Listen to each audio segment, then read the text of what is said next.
Oke, silakan Mas Faris, moderator. Pak Naim jadi. Mohon maaf, siapa Assalamualaikum Pak? warahmatullahi wabarakatuh. Selamat malam, salam sejahtera untuk kita semua, salam sehat. Ibu Bapak yang kami hormati, pada malam hari ini kita akan berdiskusi ringan, berdiskusi renyah begitu, terkait dengan tugas dari Profesor Danar dengan mata kuliah desain penelitian dan analisis data. Mudah-mudahan apa yang kita bahas pada malam hari ini nanti benar-benar mendapatkan sesuatu yang sangat bermanfaat tentunya untuk penyusunan disertasi kita tahun ini. Dan mudah-mudahan tidak ada halangan yang merintang sehingga semuanya berjalan lancar. Ibu Bapak yang kami hormati, untuk mengawali kegiatan pada malam hari ini, marilah kita berdoa agar apa yang kita bahas mendapat ridho dari Allah Subhanahu wa Ta'ala. Berdoa, dipersilahkan.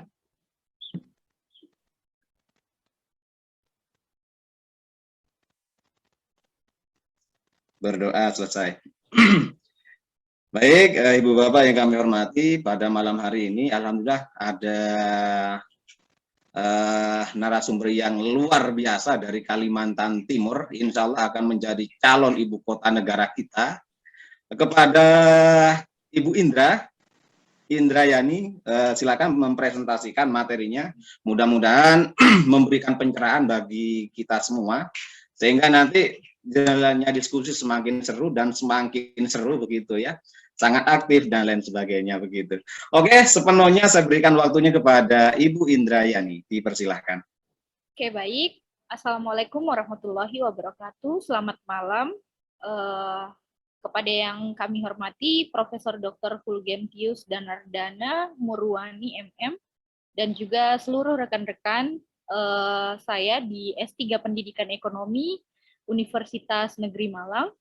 Pada malam hari ini, izinkan saya untuk membahas mengenai desain riset tentang ciri-ciri khusus dari eksperimen longitudinal dan cross-section. Pada malam hari ini, saya meyakini bahwa rekan-rekan saya yang ada di room Zoom ini sudah memiliki pemahaman dasar tentang apa yang dimaksud dengan ciri-ciri dari eksperimen, ciri-ciri dari riset eksperimen longitudinal maupun cross section. Namun dalam mata kuliah kita hari ini mungkin kita akan lebih membahas lagi bagaimana pendalaman materi kita terkait dengan ciri-ciri khusus dari riset eksperimen longitudinal dan cross section. Baiklah kawan-kawan, dalam slide pertama saya, di sini dijelaskan bahwa penelitian eksperimen merupakan suatu metode penelitian yang menekankan pada pengendalian atas objek yang diamati dengan tujuan untuk mendemonstrasikan adanya jalinan sebab akibat antara variabel dependent dengan variabel independent. Itu berdasarkan referensi dari Suarno tahun 1987. Penelitian eksperimen juga dapat didefinisikan sebagai penelitian yang berusaha mencari pengaruh variabel tertentu terhadap variabel lain dengan kontrol yang ketat. Menurut Yatim Rianto, dalam Zuria, penelitian eksperimen merupakan penelitian yang sistematis, logis, dan teliti di dalam melakukan kontrol terhadap suatu kondisi. Nah, next, di sini ada ciri-ciri daripada penelitian eksperimen itu sendiri, yang mana ide pokok dasar daripada semua penelitian eksperimen itu sangat sederhana, yaitu dengan mencoba sesuatu dan mengamati dengan sistematis apa yang terjadi. Jadi penelitian eksperimen itu berusaha untuk melihat kondisi dasar atas beberapa variabel yang ada, dan dia berupaya untuk melakukan treatment terhadap variabel yang lain, seperti itu. Adapun ciri-cirinya, yang pertama adalah manipulasi variabel, yang kedua adalah kontrol, yang ketiga adalah penugasan random dan perlakuan. Nah, manipulasi variabel yang dimaksud adalah bila mana kita melakukan eksperimen, maka secara sengaja kita mengintervensi terjadinya hubungan kausal. Artinya ada hubungan sebab akibat antara variabel satu dengan variabel yang lain. Yang kedua adalah situasi variabel bebas yang diasumsi sebagai penyebab munculnya gejala variabel terikat itu secara sengaja dimanipulasi. Dan yang ketiga adalah manipulasi variabel itu dilakukan dengan menempatkan subjek pada situasi tersebut dan mencegah kemungkinan munculnya faktor lain yang dapat mencemari situasi itu. Nah, itu adalah merupakan poin dalam manipulasi variabel. Yang kedua adalah kontrol. Di dalam ciri-ciri penelitian yang merupakan kontrol, itu kita melihat kesimpulan tentang hubungan kausal antara variabel bebas dan variabel terikat itu sangat valid. Bila dilakukan pengontrolan, pengaruh variabel yang lain terhadap variabel terikat. Nah, artinya nanti itu kita dapat melihat bahwa kita dapat mengontrol adanya kelompok kontrol tertentu di dalam variabel yang kita gunakan pada kelompok eksperimen tertentu. Nah, selanjutnya di situ ada penugasan random. Nah, penugasan random itu dalam konteks eksperimen, perandoman dilakukan dalam dua kegiatan, yaitu dalam memilih subjek yang menjadi sampel dan juga menugaskan setiap subjek yang menjadi sampel ke dalam salah satu dari kelompok eksperimen atau kontrol tertentu. Nah, untuk yang perlakuan adalah di muka telah dijelaskan bahwa eksperimen pada intinya sama dengan observasi. Tetapi pada observasi yang bukan eksperimen, objek yang diamati telah ada. Sedangkan pada eksperimen, objek yang diamati itu diciptakan situasi munculnya oleh peneliti. Artinya, objek yang akan diteliti itu kembali ke penelitinya, kapan akan dimunculkan untuk dimunculkan sebagai treatment. Seperti itu. Baik, slide selanjutnya. Di sini saya juga menjelaskan, menurut Muhajir, menjelaskan bahwa kalau dilihat dari dimensi tertentu, studi kasus dapat pula disebut studi longitudinal dan lawannya studi cross-seksional. Oke, kita masuk pada pembahasan studi longitudinal. Nah, pada studi longitudinal, itu kita dapat melihat berupa mengobservasi objek dalam jangka waktu yang lama dan terus-menerus. Artinya, karakteristiknya adalah data yang dikumpulkan sebagai variabel pada dua atau semakin pada dua atau periode tertentu. Artinya begini, misalkan saja di akhir, mungkin nanti saya jelaskan di akhir ya, karena di akhir ada slide contoh. Nah, untuk analisisnya di dalam studi longitudinal itu melibatkan perbandingan data yang sama dalam satu periode dengan antar perkara berlainan. Nah, artinya begini, dia akan membandingkan keadaan di waktu yang sama, artinya di waktu tertentu. Nah, sedangkan untuk studi cross-seksional adalah berupa mempersingkat waktu observasi dengan cara mengobservasi pada beberapa tahap atau tingkat perkembangan tertentu dengan harapan dari sejumlah tahap.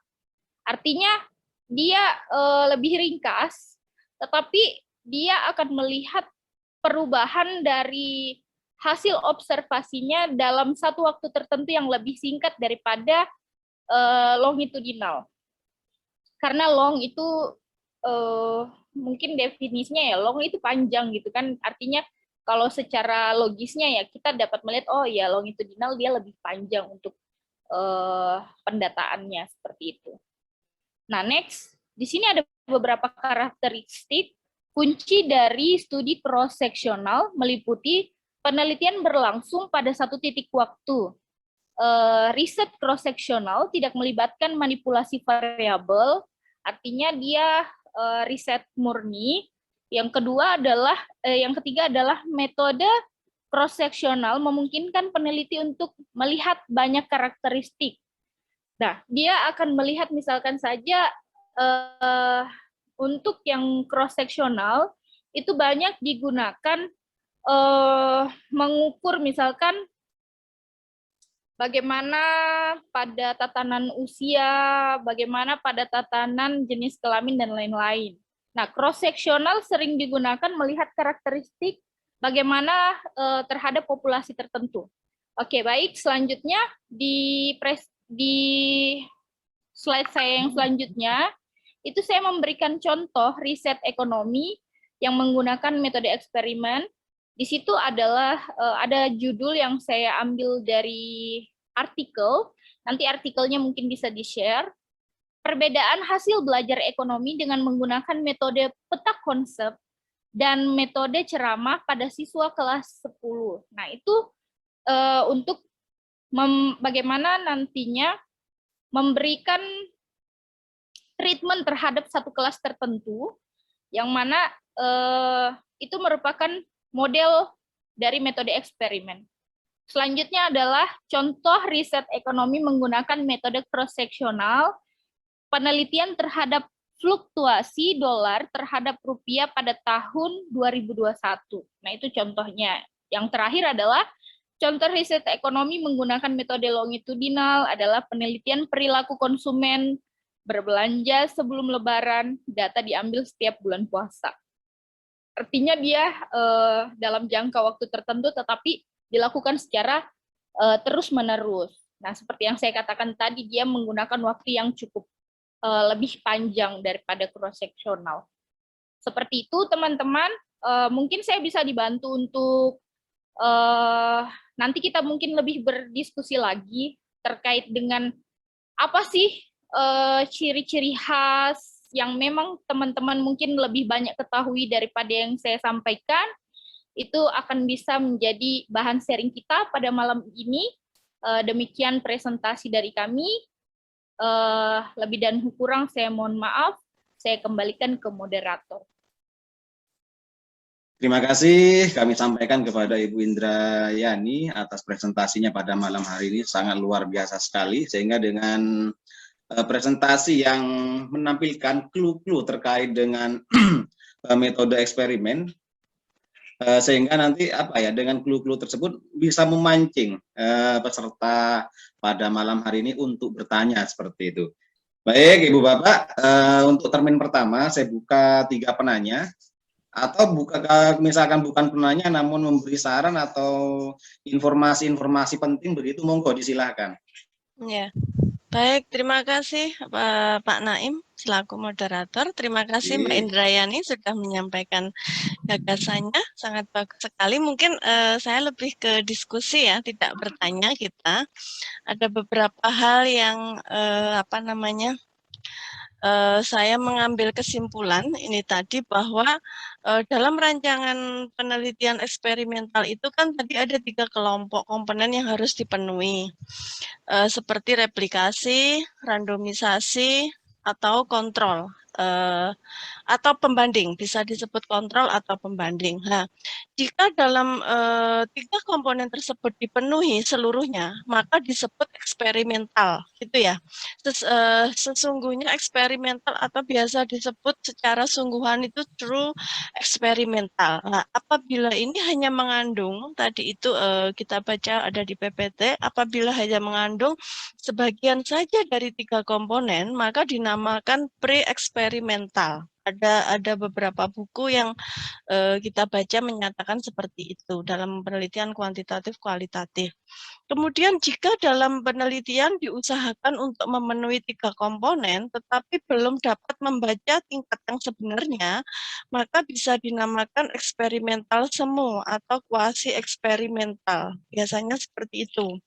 Nah, di sini sebagian besar eksperimen eksperimen ini dalam bidang pendidikan, karena kebetulan kita itu jurusannya S3 Pendidikan Ekonomi, maka sebagian besar eksperimen yang dalam bidang pendidikan pada umumnya dilakukan dalam rangka melakukan inovasi-inovasi untuk meningkatkan kualitas pembelajaran. Pada umumnya seperti itu.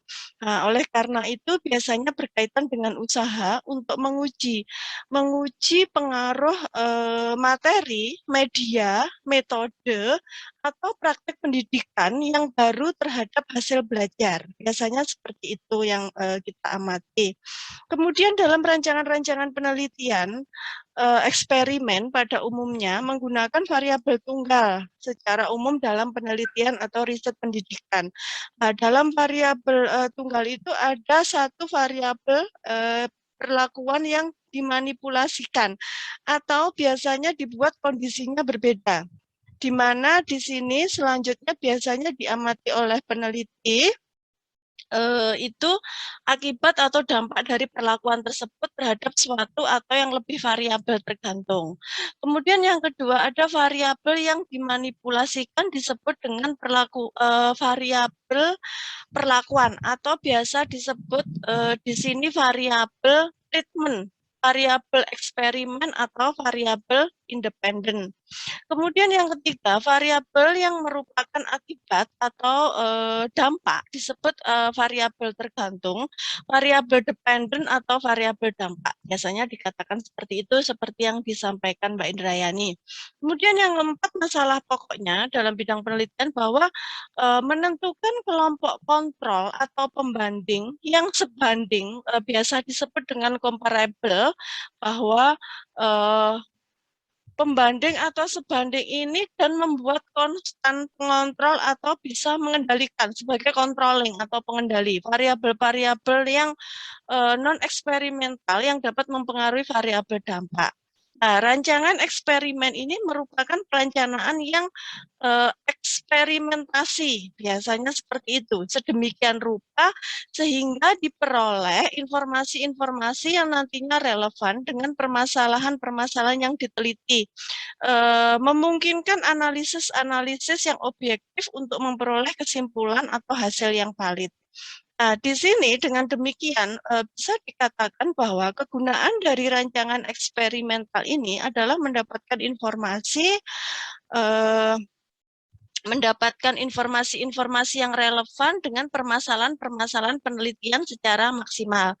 Biasa disebut dengan kenapa harus informasinya relevan secara maksimal dengan materi, waktu, biaya yang minimal, sehingga penelitian menjadi efektif dan efisien dalam hal dana, tenaga, efektif, kemudian secara segi teknis dapat sense-nya statistik itu dapat secara ringkas dikatakan bahwa the design of experiment is getting more information for your money. Nah, kalau kita lihat fokusnya ke arah sana supaya penelitian kita itu maksimal dengan materi, waktu, biaya sehingga penelitian ini menjadi efektif dan efisien. Seperti itu mungkin tambahan dari saya, Mbak Indrayani, moderator. Pak Naim saya kembalikan, mungkin bisa ditambahkan teman-teman. Silakan. Mau menambahkan.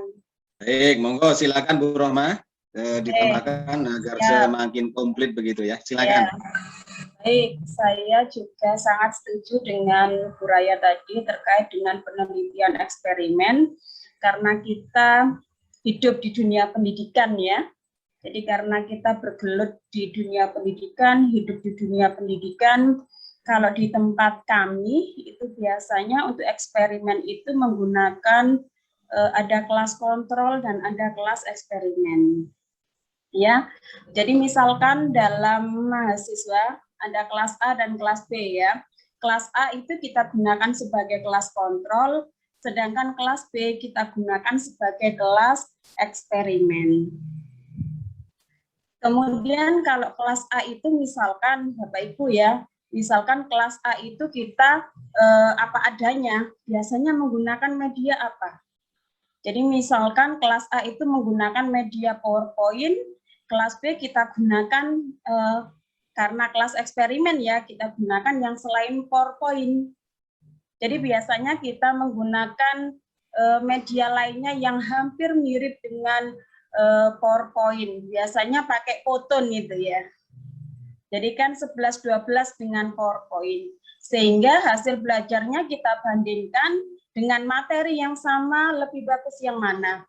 Antara kelas eksperimen dan kelas kontrol. Kontrolnya tadi tetap tidak menggunakan perubahan, tidak kita kasih treatment, sedangkan kelas eksperimennya kita bisa menggunakan treatment. Seperti itu. Jadi kalau di tempat kami bekerja, jadi itu biasanya kita menggunakan eksperimen itu dengan 2 kelas tadi, kelas kontrol dan kelas eksperimen. Kemudian yang biasanya kita gunakan untuk eksperimen yaitu adalah bahan ajar, kemudian media pembelajaran, dan juga alat evaluasi. Biasanya itu yang lazim kita gunakan, kita upgrade terus bagaimana kalau satunya menggunakan media PPT, satunya menggunakan media Photon, kemudian satunya menggunakan Kahoot, satunya menggunakan Edmodo, bagus yang mana? Sama-sama berbasis IT atau yang lainnya. Jadi selama ini di tempat kami bekerja seperti itu untuk eksperimen begitu. Terima kasih Pak Naim, saya kembalikan ke Pak Naim. Baik, terima kasih Bu Rohmah berkaitan dengan tambahan informasi apa yang disampaikan oleh Bu Raya. Untuk konklusinya saya kira nanti di akhir saja ya, kita langsung saja begitu kepada teman yang lain barangkali ada yang mau disampaikan. Mas Farid ada yang disampaikan dari tadi kok sepertinya kedip-kedip begitu ya. Monggo Mas Farid, jika ada yang disampaikan. Terima kasih Pak Naim. Saya masih menyimak dari paparan Pak Indra dan masukan Bu Raya dan Bu Rohmah. Nanti mungkin akan saya tambahkan di akhir. Ini tadi saya mencoba memahaminya dulu. Monggo Bapak Ibu yang lain dulu. Baik. Ya, ini Bu Retno kayaknya sudah nggak sabar ini, sudah komat kami dari tadi ya. Iya. Silakan Bu Retno. Ini bertanya apa gimana ya, diskusi aja. Mbak Indra tadi kan sudah ada contoh yang cross seksional, longitudinal sama eksperimen ya. Apalagi ditambahi sama Bu Raya sama Bu Rohmah tadi yang eksperimen. Misalnya kalau penelitian yang data BPS 10 tahun itu kira-kira masuk cross seksional apa yang long itu? Misalnya ngambil data pertumbuhan ekonomi mulai tahun 2005 sampai tahun 2010. Tapi itu kan ngambilnya sekali waktu ya, apa masuk cross seksional gitu ya? Kalau itu setahu saya sih masuknya di longitudinal karena kan dia tetap melihat ke belakang, tetap mengukur yang sudah berlalu. Sedangkan kalau cross seksional itu kan dia lebih modelnya dia lebih pada satu ukuran tertentu saja kan, artinya dia tidak melihat seluas itu gitu loh. Tidak dengan waktu yang ringkas. Jadi kalau misalkan ini bahasanya gini, sebentar.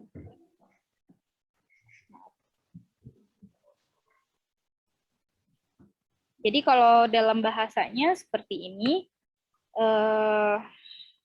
cross seksional itu lebih melihat bagaimana dilakukan dalam kurun waktu tertentu. Sedangkan kalau untuk yang longitudinal itu dilakukan dengan interval waktu tertentu.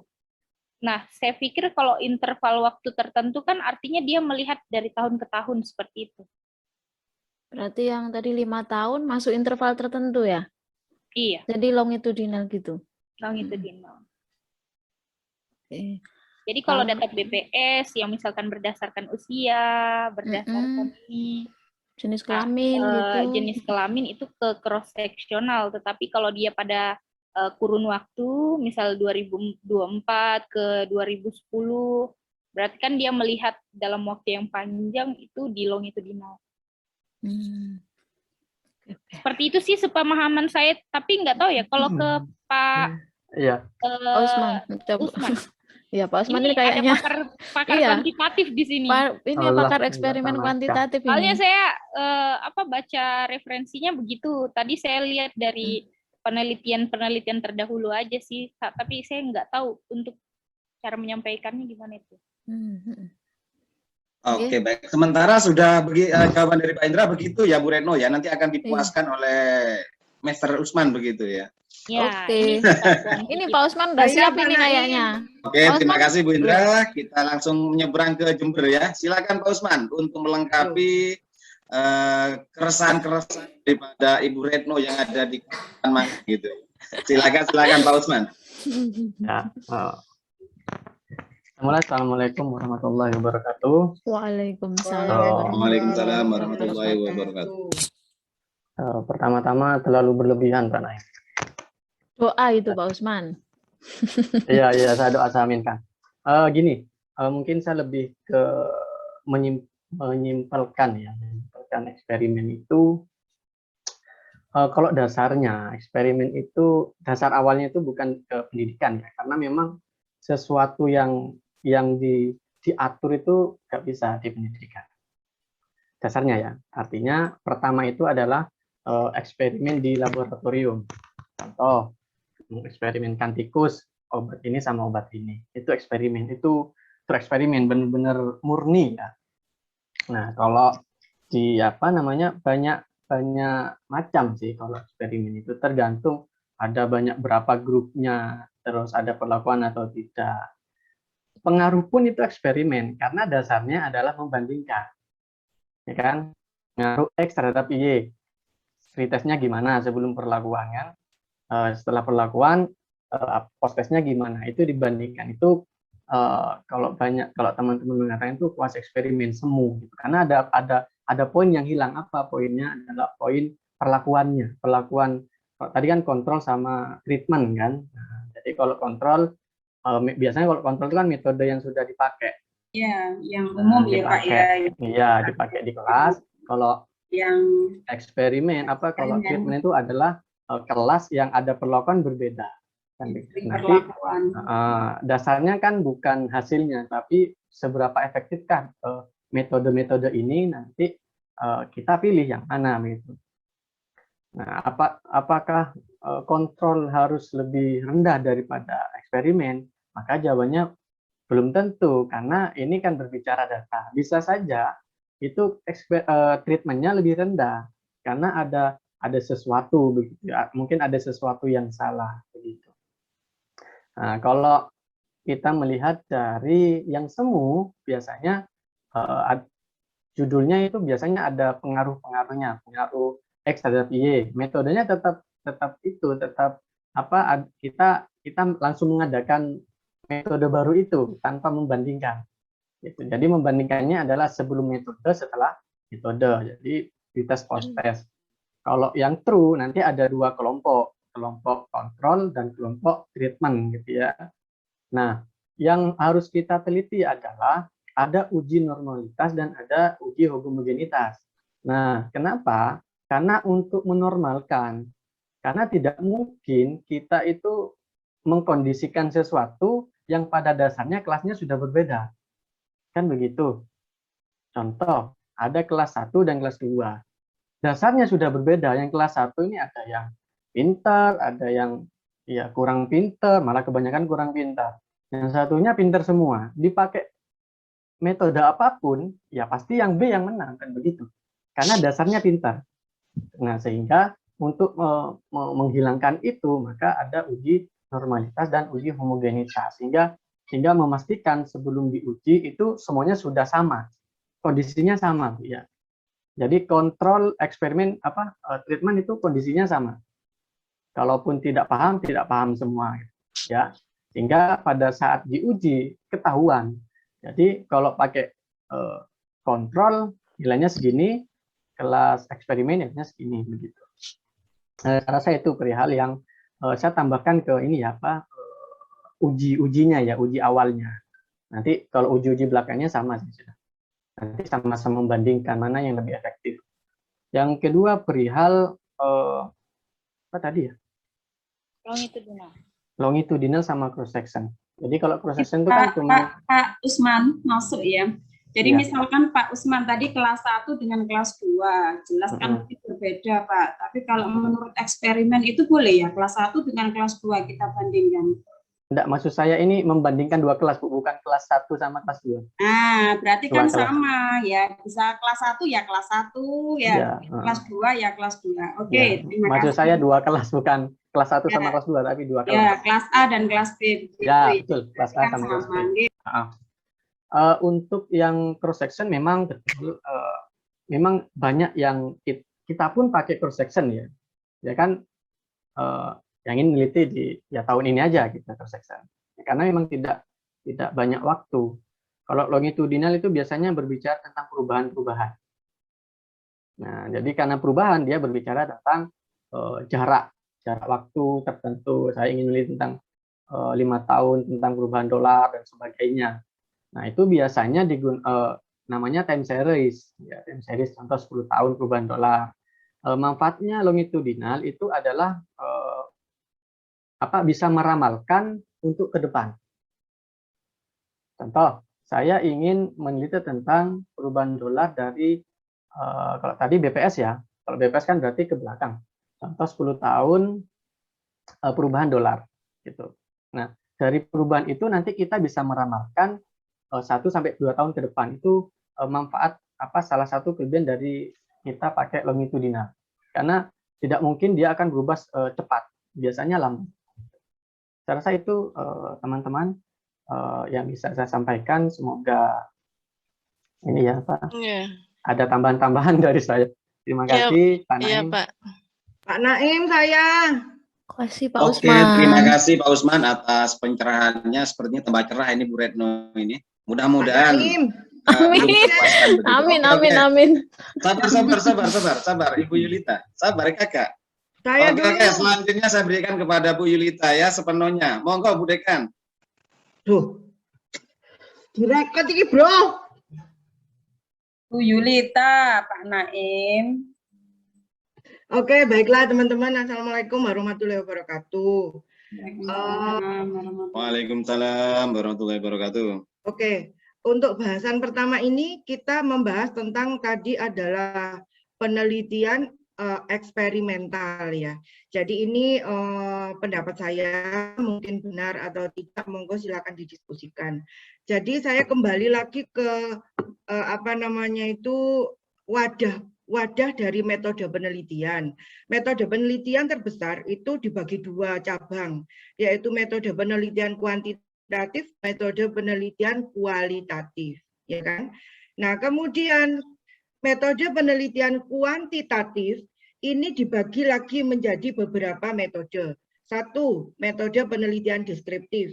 2, metode penelitian komparatif. 3, metode penelitian korelasi. 4, metode penelitian survei. 5, penelitian ex post facto. 6, penelitian eksperimental. 7, penelitian tindakan. Jadi menurut saya penelitian eksperimental itu adalah bagian dari macam-macam metode penelitian kuantitatif tadi, begitu.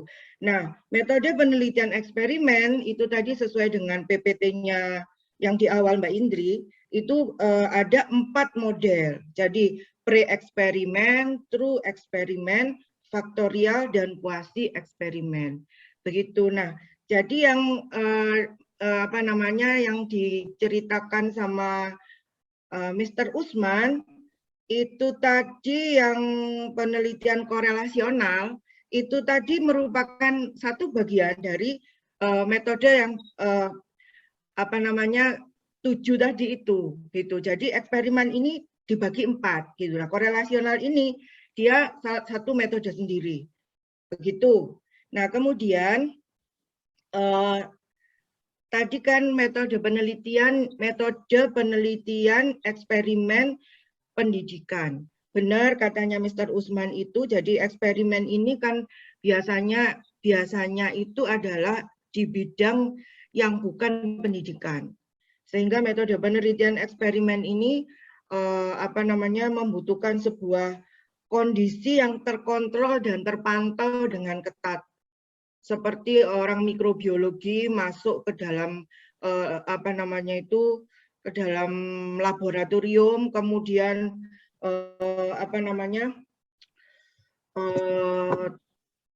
variabel yang dieksperimen dan variabel kontrolnya itu jelas begitu. Sedangkan di dunia pendidikan itu karena kita meneliti manusia, banyak faktor-faktor yang tidak terkontrol begitu.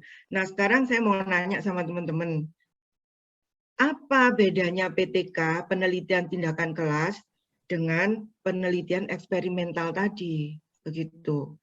Apakah kalau seseorang itu sudah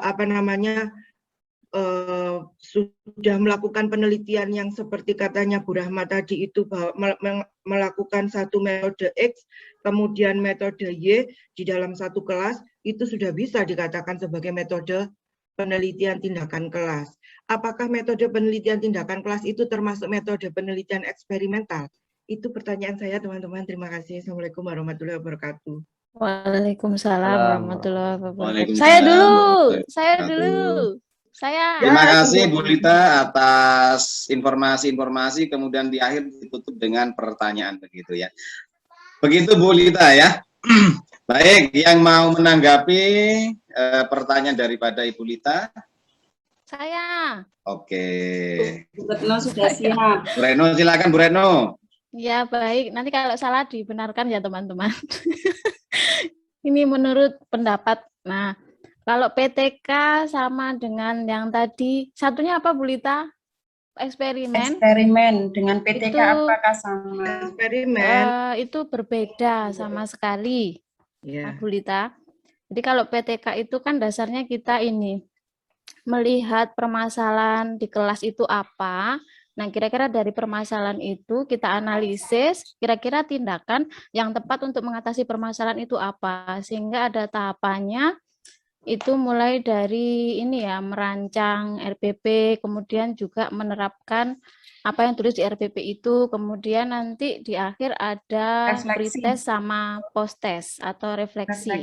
Kalau masih nanti ketika perbaikan pembelajaran itu belum ada peningkatan, itu dilakukan ke siklus berikutnya. Jadi kalau PTK itu berarti terdiri dari siklus-siklus. Nah, setiap siklus ada masing-masing tahapannya. Nah, untuk melihat siklus itu berhasil atau berhenti, itu dilihat dari hasil belajar melalui pretest, post-test ataupun tes lainnya.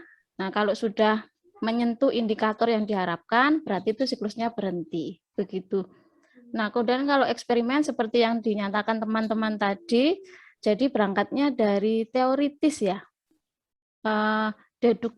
Induktif apa deduktif ya, dari teori kemudian baru dianalisis gitu ya, deduktif ya gitu. Kalau saya juga ini kurang juga kalau PTK itu sama nggak dengan penelitian studi kasus, itu juga yang agak ambigu. Sebentar Bu Retno. Saya langsung ya, Bu Retno, ya, Bu Yulta. Dan teman-teman yang lainnya juga ya. Silakan. Sekarang kalau misalkan PTK itu kan nanti obatnya, jadi kalau sudah diketahui penyakitnya, obatnya itu kan dengan memakai media atau memakai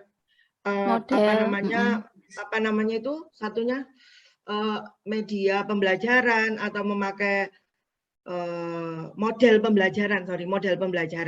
Nah, sekarang kalau yang eksperimen tadi, misalkan penelitian di 2 kelas, satu dengan metode klasik, satunya dengan problem solving, ya kan? Nah, bedanya di mana sama PTK? PTK kan juga begitu. Siswa ini ada kesulitan, habis itu setelah dibikin analisa, kemudian dikasih treatment pakai metode apa, mau problem solving. Cuman satunya ya, apakah berbeda ini? Kalau yang bisa dikatakan PTK itu eksperimen? Eksperimen itu yang dibandingkan harus sama kayaknya. Kalau membandingkan misalnya konvensional sama yang modern nggak bisa. Itu Bu Lita. Oh, so. Iya, karena membandingkan sesuatu yang berbeda itu sepertinya bias. Gitu. Ya, betul, Ya, bias. Pak? Yang itu Masuk, yang PTK masuk. apa yang eksperimen? Yang eksperimen. Yang eksperimen, Bu. Masuk Contohnya. Bu Lita ya, saya Ya, masuk ya, Bu monggo. Lita. Oke, baik. Kalau PTK, nggih, kalau PTK itu ada masalah di kelas kita. Jadi PTK itu masalah di kelas kita. Jadi kelas kita itu ada masalah sehingga harus diobati. Obatnya apa? Misalkan kita menggunakan problem based learning ya, kita menggunakan model problem based learning ya. Kemudian ternyata hasil belajar mahasiswa kita itu tidak semakin meningkat, tetapi semakin turun. Lah, itu masalahnya apa? Apakah sintak dari PBL tadi kita belum menerapkan secara keseluruhan, ataukah ada yang terlewati, ataukah bagaimana? Jadi di kelas itu, berita kalau PTK itu di kelas itu ada masalah, ya. Yang harus yang bukan PTK nggak ada masalah berarti. Kan semua penelitian berangkat dari masalah. Ya. Masalah. Bentar ya. Saya masih PTK. Kalau PTK itu kelas kita ada masalah, kemudian kita obati. Obatnya apa? Misalkan kelas kita atau kita kan ibaratnya dokter, Bu Lita. Kalau kita di kelas itu ya, masalahnya apa, kita berusaha mengobatinya. Kalau misalkan model pembelajaran yang kita gunakan tidak sesuai, misalkan saya karena di akuntansi ya, pakai pembelajaran berdasarkan masalah, ya kan? Karena banyak case study begitu ya, menyusun laporan keuangan dan seterusnya. Jadi kalau PTK itu di kelas ada masalah, intinya kita obati. Kemudian apakah di penelitian eksperimen tidak ada masalah? Kalau eksperimen itu kita kalau di tempat kami ya Bu Lita ya, dan di adik-adik mahasiswa itu biasanya kita menggunakan 2 kelas Bu Lita. Jadi ada kelas kontrol dengan kelas eksperimen. Misalkan kita punya produk baru Bu Lita. Misalkan saat ini saya mengembangkan alat evaluasi berbasis Kahoot ya. Bagaimana sih alat evaluasi berbasis Kahoot yang sudah saya kembangkan ini, apakah efektif ataukah tidak? Jadi saya eksperimenkan Bu Lita.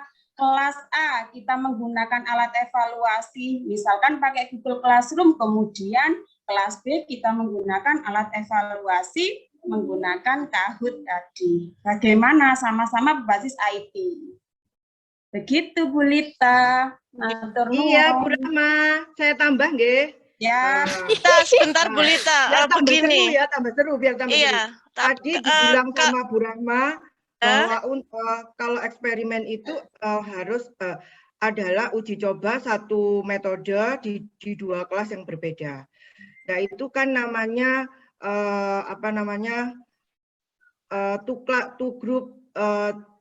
two group apa jenenge? Kan ada 2 model, before after t-test, berarti satu kelas itu dites yang awal dan akhir. Tetapi kita juga bisa menggunakan 2 kelas, yaitu kelas eksperimen dan kelas kontrol. Jadi tidak harus menggunakan 2 kelas sebenarnya kalau kita kalau kita mau menguji satu metode atau model, itu boleh menggunakan 1 kelas, nanti ujinya pakai before after t-test, jadi sebelum dan sesudah eksperimen, tapi juga bisa memakai 2 kelas eksperimen dan kelas kontrol. Tentu saja nanti ujinya juga akan berbeda. Lita, mohon maaf ya. Sebentar. Tenang ya. Ini mama soalnya Pak Usman. Sebentar.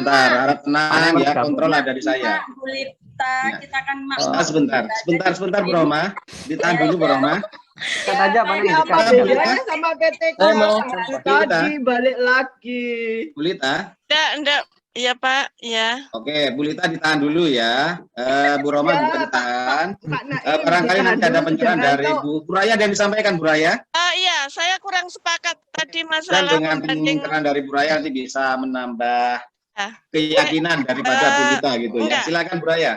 Kalau PTK, saya sebenarnya kurang suka penelitian PTK. Saya kurang suka penelitian. Seneng aku. Karena harus kelas itu kenapa sih harus bermasalah gitu? Padahal setiap siswa itu hebat luar biasa menurut saya. Tergantung dosen atau guru di dalam role model yang bisa meng-create isi kelas itu. Tapi tetap kelas itu ada sedikit masalah, tetapi tidak harus membandingkan kelas. Kalau tadi antara Kahoot dan Google itu berbeda jauh. Aplikasinya berbeda, modelnya berbeda, tujuannya berbeda, tingkat pemakaiannya juga berbeda, targetnya berbeda. Itu mungkin Google Classroom dengan Microsoft Teams. Nah, ini hampir seimbang ya. Jadi jangan ada perbedaan yang signifikan. Misalnya di dalam kelas eksperimen, kebetulan kita ini kan pendidikan ekonomi, saya lebih fokus ke pendidikan kewirausahaan. Jadi adanya implementasi, contohnya misalnya implementasi pendidikan kewirausahaan sebagai karakter building mahasiswa, fakultas semua prodi di UNESA. Lah ini bagian dari eksperimen, karena di setiap prodi itu pasti berbeda-beda. Punya karakteristik berbeda. Misalnya teknik informatika, dia mempunyai sama-sama diberi pengajaran entrepreneur, tetapi implementasinya berbeda. Mereka lebih suka membuat bisnis plan yang berbasis IT, bikin aplikasi digital, bikin kelas digital, bikin lomba burung berkicau digital, masuk ke kebun binatang digital. Berbeda sama dengan saya misalnya mengajar entrepreneur di kelas fakultas ekonomi, misalnya di prodi pendidikan tata niaga, mereka lebih suka food drink, lebih suka penjualan produk, lebih suka sebagai reseller lah. Ini ada perbedaan-perbedaan. Ini bisa dieksperimen, mungkin di situ. Jadi penelitian ini tergolong penelitian eksperimen, bisa dikatakan menggunakan metode apa tadi Mbak Indra? Wilcoxon ya Mbak Indra ya. Metode itu kalau nggak salah, Wilcoxon kalau nggak salah. Jadi rank testnya dengan model one group pre-test, post-test design. Nah, ini menunjukkan hasil positif bahwa nantinya penelitian kewirausahaan itu berpengaruh signifikan terhadap karakter building mahasiswa, baik mahasiswa berbagai prodi di fakultas. Ada perbedaannya.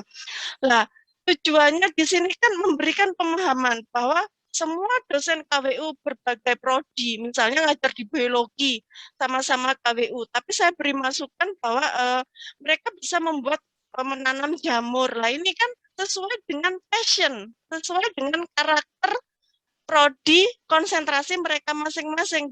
Di sini KWU-nya itu untuk memberikan pemahaman skill pada mahasiswa tentang berwirausaha sesuai dengan tujuan menganalisis, memahami konsep KWU, etika bisnis, serta membuat bisnis plan yang terpercaya efektif. Nah, penelitian ini kan mengetahui apakah misalnya implementasi pendidikan KWU itu berpengaruh terhadap karakter tadi. Nah, ini bagian dari eksperimen berbeda-beda prodi.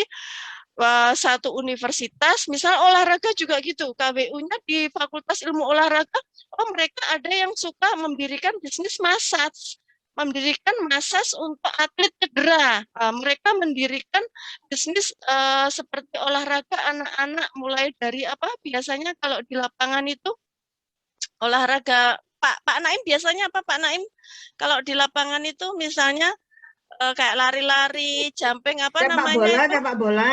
Kan apa namanya? Hah? Scott jam. Atletik. Sepak bola.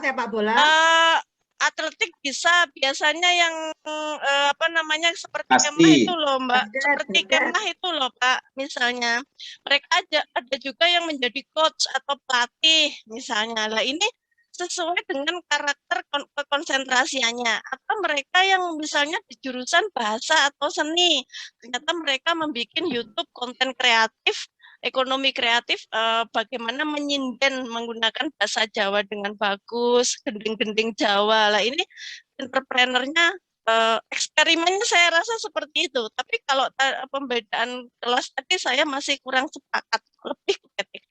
Gitu aja mungkin teman-teman. Terima kasih. Oke, mungkin bisa menambahkan Mas. Oke, terima kasih. Sebentar Bu Mas Indriani Faris ya. belum ngomong. Sabar. Mas Faris. Terima kasih Bu Pak Raya Tarik, atas Pak Tarik. paparannya, penjelasannya begitu Iya. ya. Baik. Terakhir dari Bu Indra ya. Ada ini penguatan Saya atau Pak Naim. Mas Faris, Pak Naim. kenapa? Mas Faris. Mohon izin, saya Pak Naim. Oh iya, dan tadi perempuan semua ini ya, kecuali Pak Usman tadi. Oke, sekarang alhamdulillah yang laki-laki bersuara ini. Silakan Mas Farid. Terima kasih Bapak Ibu semua, terutama Pak Naim. Prof. Danar, mohon izin nanti kita diberi arahan kecerahan. Saya menangkap dari segala penjelasan Bapak Ibu semuanya sampai bersemangat ke pembahasan PTK, berbicara dengan PTK. Satu hal izin menanggapi PTK. Kalau saya kira PTK itu perlu melakukan observasi untuk menemukan sebuah permasalahan, titik masalah di mana. Kemudian saya setuju yang dikatakan dengan Bu Rohma, ada obat atau anatomi obat. Jadi masuk ke saya ketika ada masalah di kelas, kemudian kita memberikan stimulusnya, obatnya itu apa pada siswa itu tadi. Sedangkan untuk eksperimental, saya tadi menangkap dari Pak Usman, masuk penjelasan yang ada di Pak Usman, bisa saya tangkap, artinya eksperimental itu dengan gini, kalau saya itu dari dulu melihat ciri-ciri penelitian baik itu eksperimental atau cross section atau longitudinal itu pertama dari judul.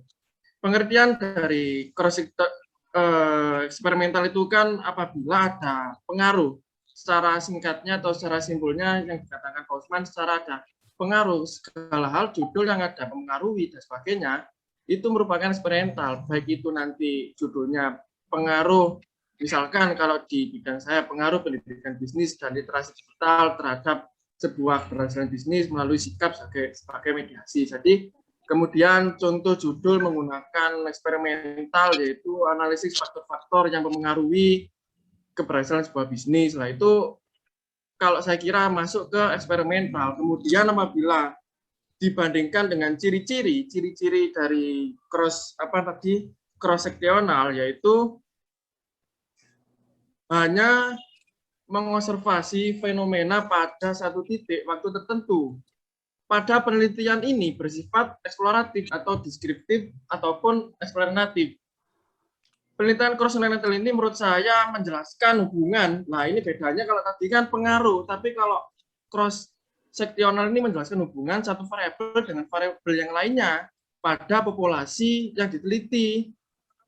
Contohnya misalkan kalau ada hubungannya dengan pendidikan bisnis tadi, judul dari cross seksional ini hubungan dukungan pemerintah dan dukungan komunitas terhadap peningkatan pendapatan usaha UMKM di era pandemik lah. Itu nanti turunnya kepada rumusan masalah apabila eksperimental tadi kan variabel X akan mempengaruhi kepada variabel X2 dan variabel X1 mempengaruhi kepada variabel Z dan sebagainya. Sedangkan kalau ke cross seksional ini hubungan yang ada dalam variabel itu tadi hubungan antara dengan pemerintah dan dengan komunitas terhadap Z-nya bagaimana dan sebagainya. Kemudian kalau longitudinal itu tadi time series yang dikatakan Pak Usman tadi, time series yaitu seberapa lama kita akan meneliti, bisa dilihat secara singkat atau secara mudahnya dari judulnya, misalkan dampak dukungan pemerintah dan dukungan komunitas terhadap keberhasilan sebuah usaha di era pandemi selama 2 tahun. Lah itu artinya kan ada dampak yang signifikan. Apa dampak yang terjadi terhadap X itu tadi, terhadap Z itu tadi apa? Nah, itu ada time series-nya misalkan, oh ini time series-nya terlalu lama, 2 tahun, oh diturunkan menjadi 1 tahun. Itu menurut saya itu adalah longitudinal. Tetapi kalau cross seksional tadi yaitu hubungan, ada hubungan yang signifikan dilihat dari sebuah judul dan dilihat dari sebuah rumusan masalahnya. Nanti kalau eksperimental itu tadi yang bisa diketahui secara mudah yaitu judulnya apakah ada pengaruh.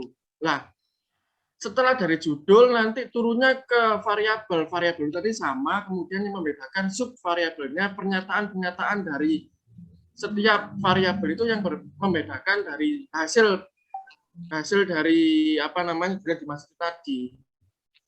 Kurang lebihnya itu pemahaman dan penyampaian saya terkait dari ciri-ciri yang membedakan antara penelitian eksperimental, cross seksional dan longitudinal. Jadi secara pemahaman yang bisa dapat mudah dipahami, saya lihat dari judul dan beberapa rumusan masalah, kemudian dilihat dari subvariabelnya. Mungkin seperti itu, Bapak Ibu, monggo bisa dikoreksi ulang dan diberi masukan dan dilanjutkan ke yang lainnya. Terima kasih, Pak Naim.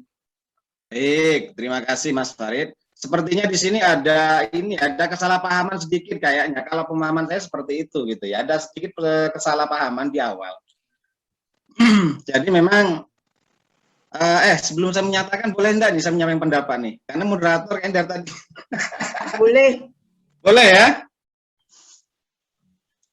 Baik teman-teman, pemikiran saya begini gitu. Yang ada di pikiran saya bahwa ada sedikit miss di sini. Ini harus saya luruskan gitu. Mohon maaf kalau misalkan saya juga bengkok pikirannya ini ya. Jadi gini, pas awal Mbak Indrayani presentasi, itu saya berpikir eksperimen arahnya ke kuantitatif begitu ya. Namun setelah saya melihat ke bawah gitu, semakin lama makin jelas ternyata eksperimental itu yang dimaksud ini adalah adanya komparasi kelas A dan kelas B. Begitu Mbak Indra ya, yang disampaikan oleh Mbak Indra tadi kan seperti itu. Nah, saya berpikir bahwa antara eksperimen dengan eksperimental ini berbeda gitu ya. Eksperimen saya sepakat dengan yang disampaikan Mas Farid bahwa itu adalah penelitian kuantitatif. Jadi judulnya di sana pengaruh A terhadap B, pengaruh A terhadap C itu masuk dalam penelitian kuantitatif yang fokusnya di eksperimen. Namun kalau penelitian eksperimental itu lebih kepada komparasi dan itu masuk dalam penelitian kualitatif. Jadi seperti itu. Jadi yang eksperimental tadi masuk kepada ke kualitatif, jadi membandingkan kelas kontrol dengan kelas eksperimen. Jadi seperti itu yang perlu menurut pemahaman saya loh ya, biar biar sama-sama ini. Dan akhirnya mengkerucut. Kenapa sih kok ada kelas A, kelas B seperti itu ya? Ini kaitannya dengan kelas PTK dan lain sebagainya. Nah, kalau saya merespon, kalau yang lain saya sepakat lah gitu ya. Kemudian yang dimaksud Bu Yulita, ada kelas PTK, kemudian ada kelas eksperimental. Jadi sebetulnya sangat sederhana, saudara. Sangat sederhana terkait dengan cirinya. Kalau kelas PTK jelas hanya melibatkan satu kelas saja, kemudian kita fokus di sana ada siklus 1, siklus 2, kemudian dan selesai kan seperti itu. Namun kelas eksperimental ini ada khusus kelas kontrol, kemudian ada kelas eksperimen. Saya kira seperti itu saja sih terkait dengan ciri yang paling mudah untuk kita ingat. Saya kira sesederhana itu, mohon maaf, itu saja. Cuman kalau terkait dengan kelas... Izin Pak Naim. Ya, kenapa? Belum panjang lebar nanti takutnya salah, malah tambah salah jadinya. Jadi yang kita bahas jelas dalam pembahasan ini sebenarnya riset eksperimen itu jelas kuantitatif, bukan kualitatif. Ya. Jadi saya tidak ada mengatakan kuantitatif ini semua tanpa kualitatif. Kalau kuantitatif saya sepakat gitu loh. Cuman kalau misalkan ada kelas kontrol, ada kelas eksperimen, ada menyampaikan bahwa bukan kuantitatif tapi kualitatif gitu ya. Kuantitatif. Bukan Pak Naim. Kalau yang dipresentasikan Pak Indra itu pemahaman saya itu kualitatif. Pak Naim bukan kuantitatif Pak Naim. Ini ya. Kenapa? Ini kuantitatif. Katanya menggunakan sebentar. Kuantitatif semua ini Pak Naim. Satu. Kuantitatif semua. Enggak, ini Pak Naim ini sebelum berpanjang lebar Pak Naim sudah. Kenapa? Pak Naim. Pak Naim sudah kalah. Mohon izin Pak Naim, soalnya Pak Naim Sebentar. Satu. Sudah kalah, ini ada 9 emak-emak ini Pak Naim. Bentar. Lo justru kan hidupnya di sini. Sebentar. Bukan masalah sepakat nggak sepakat, itu sudah teorinya. Kuantitatif semua yang dibahas kuantitatif semua Pak Naim, nggak ada kualitatif. Kalau misalkan ada kelas eksperimen, ada kelas kontrol, bukan kelas eksperimen itu. Jadi begini, kelas kualitatif itu. Bukan Pak, kuantitatif itu Pak. Sampaikan Mas Farid, saya sepakat itu kuantitatif begitu. Kualitatif itu mendeskripsikan saja Pak Naim. Iya, kelas kontrol, kelas eksperimen sama kelas kontrol itu masuk apa coba? Kualitatif kan? Kuantitatif Pak, karena membandingkan hasil kualitatif itu, kualitatif itu. Pak Naim membaca teori cari dulu pakai bukunya apa, teorinya siapa, dibandingkan. Lah, untuk supaya tidak memperlarut-larut panjang, di sini mungkin Pak Naim sebagai moderator aja dulu. Ini Pak Tarik mengambil kesimpulan ini kayaknya. Pak Tarik, silakan Pak Tarik. Saya kembalikan ke Naim ya. Oke, Mr. Tarik. Silakan, Mr. Tarik. Ya, terima kasih teman-teman untuk hari ini. Saya mau tambah satu itu tentang non-experimental research ya. Experiment research. Saya enggak Jadi nyangka kalau Pak non-experimental research is it doesn't involve manipulation of control or independent variables. So we don't touch the independent variables at all. But if we look at the experimental research, we have to manipulate the independent or the control variables. Yes. So True. this is the big difference between the two. And usually when we start talking about non-experimental research, for example, like cross-sectional or something like that, Yes. we usually don't have a causal relationship, but only like we only have like the independent variables, and we try to find the relationship between them. So we cannot change much. But in experimental research, usually used in like in medical field or research, for example, they try to find what is the effect of this medicine? Does it increase the cholesterol? Does it increase the blood pressure or something like that? So you keep manipulating the control variable until you get the proper results or the sample. That's it. That's what I want to add. Thank you all. Okay, good, of course. Thanks. Yeah. Thanks. Because Mr. Tarik Jadi say saya setuju sama the Pak experiment Mas Tarik tadi. Oke. Aku dulu. Iya. Jadi aku setuju sama Mas Tarik tadi. Jadi bedanya sama penelitian eksperimen dan non eksperimen itu adalah kalau penelitian eksperimen itu ada eksperimen di situ. Jadi kita memanipulasi dari subjek penelitian. Sedangkan ada penelitian yang tidak memanipulasi tapi cuma melihat saja. Itu non eksperimental design. Itu bedanya. Itu. Terus yang kedua, aku mau jawab yang PTK tadi, bedanya sama yang eksperimen. Kalau PTK itu ada proses dan hasil.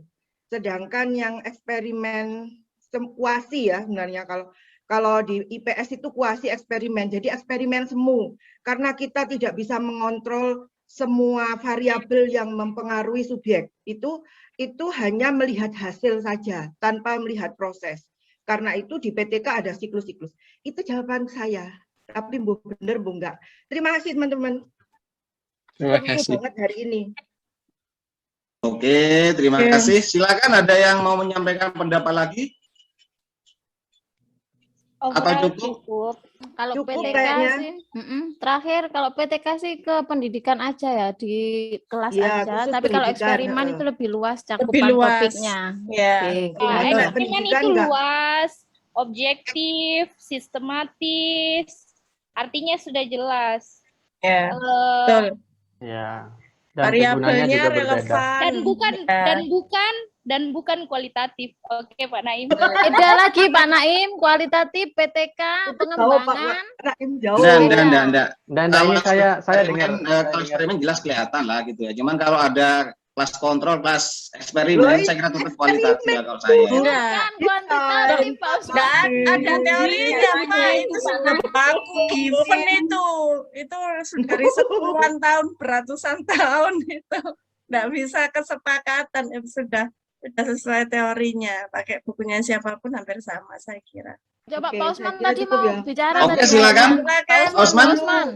Oke, closing Closing statement dari Pak Usman statement. ya. Loh, bukan closing statement. Cuman saya Nanti tadi Pak Naim moderatornya yang closing statement. iya. Saya dengar Kesimpulan gini ke saya Pak Naim. nanti. Nah, ini cuma memastikan saja karena kayaknya Ya. bikin rame Pak Naim ini. Gini Pak Naim. Saya dengar kalau yang eksperimen itu Dibahas pada Bapak Usman. enggak, ini nanti kita bahas besoknya aja deh. Pak Tarik Kuantitatif. sampai tersenyum dari tadi. Aku Ya, tersenyum. kalau eksperimen itu kuantitatif, benar Pak Naim ya. Lihat Pak Kalau Tarik ini. kalau eksperimental, kayaknya tadi ada talnya itu loh. Iya. Kalau eksperimental itu kualitatif, cuman saya belum menemukan hal seperti itu. Iya. Saya cari pun di eksperimental. Sama dengan eksperimen. Eksperimental kalau saya cari di Sama. Google manapun itu larinya ke eksperimen. Cuman nanti saya tolong dikonfirmasi saja. Mungkin ini batasan saya yang kurang paham begitu. Ya itu. Kalau closing ya Pak Naim tetap moderator. Atau memang itu riset baru, Pak? Saya yang nggak tahu gitu. Oke. Cukup Pak Osman. Pak langsung ditutup Pak Naim. Iya, apa itu mungkin ini Buraya disampaikan Buraya. Cukup. riset baru nanti ditanyakan ke Prof. Danar. Mungkin di pertemuan ini juga Mas Faris sebagai ketua kelas atau ketua yang di kelas ini bisa menyampaikan ke Prof. Danar kapan kita ada pertemuan tatap muka dunia maya atau tatap muka dunia nyata dunia digital. Beliau diagendakan sekalian untuk memperjelas apa yang disampaikan teman-teman tadi. Mungkin begitu? Mas Faris, ya. Terima kasih. Saya kembalikan ke moderator. Silakan. Oke, terima kasih Bapak Ibu atas diskusi pada malam hari ini, sangat hangat sekali begitu ya. Sehingga dikulik sedikit, wow, jadi satu ruangan ramai semua begitu ya.